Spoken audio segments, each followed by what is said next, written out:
So this is one of the two camera bags for the platform cameras. They are also in the same case that we store the tripods.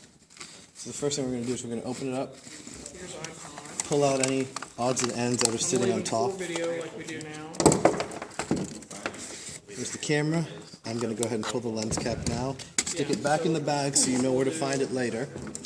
We're going to go ahead and come to the tripod. As earlier identified, here's your lock, and then here's your tightening. We want to make sure this is loose so that it slides on easy. Line up, slide in. It is now locked, the red point. We're going to slide it forward so the weight is a little more betterly distributed. And then we're going to lock it down, this back piece right here. And that keeps it from sliding around. All right, once that's up, it's time to... do not forget that. That's a bad idea. Yes.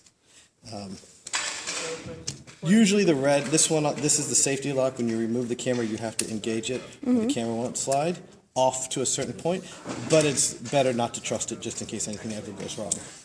All right, so next we're going to find the power, which is stored in one of the sub-pockets of the camera bag. In this case, it's right here behind the Velcro.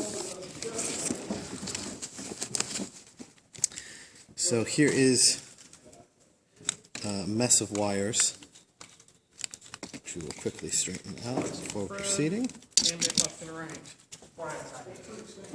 We got the stuff coming in from the other campus, playback channels, and open channels. And we're done. All right. This end's pretty standard. This plugs into an outlet.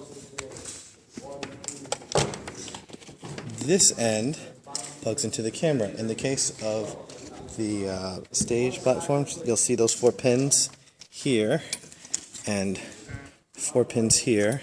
So what you're going to do is you're going to come up here, go high, and then lock it down. To release the battery, there's a button right here. You'll press that button and then lift up. It comes loose. For now, set.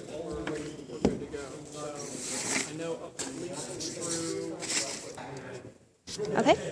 All right, we are now going to install our remotes on our platform camera. So we usually keep them in a bag in the camera bag. And there will be 2. There are several of slightly varying styles, but basically it boils down to a zoom control and a focus iris control. So we'll go ahead and set this one up first. It's pretty cut and dry simple. Unscrew this, not all the way, but unscrew this here to make this nice and loose. And that just slides on top of your bar. Then you tighten it up. And I will worry about plugging it in 1 second. Let me go and get the zoom, which will do the same thing. One keynote when you're running your zoom remote, let's open up a little bit more, is you want to make sure you're a little higher than the rubber grip, because sometimes what will happen if you go down here is it'll catch and then it either won't turn or it'll lock in on an on position, both of which you don't want. So just make sure you've got a little bit of clearance between where the rubber grip is and where the zoom control ends. Tighten that down. By the way, if you're wondering what this record stop button is, if we were actually recording from these cameras, you can start it and stop it with this remote. Test. Alright, finally, we come over here. You see it says camera remote. We'll open that up right here. Zoom. And it's a slightly smaller connection than your focus iris. See the size difference? So here's your zoom. Goes in here where it says zoom.